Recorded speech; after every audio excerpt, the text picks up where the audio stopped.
Everybody lives on a street, in a city or a village or a town for what it's worth. And they're all inside a country which is part of a continent that sits upon a planet known as Earth. And the Earth is a ball full of oceans and some mountains which is out there spinning silently in space. And living on that Earth are the plants and the animals and also the entire human race. It's a great big universe and we're all really puny. We're just tiny little specks about the size of Mickey Rooney. It's big and black and inky and we are small and dinky. It's a big universe and we're not.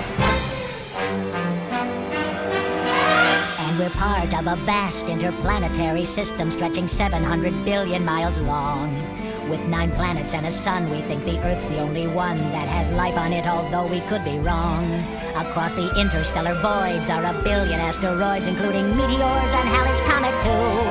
And there's over 50 moons floating out there like balloons in a panoramic trillion-mile view. And still it's all a speck amid 100 billion stars in a galaxy we call the Milky Way. It's 60,000 trillion miles from one end to the other, and still that's just a fraction of the way. 'Cause there's 100 billion galaxies that stretch across the sky, filled with constellations, planets, moons, and stars. And still the universe extends to a place that never ends, which is maybe just inside a little jar. It's a great big universe and we're all really puny. We're just tiny little specks about the size of Mickey Rooney. Though we don't know how it got here, we're an important part here. It's a big universe and it's ours.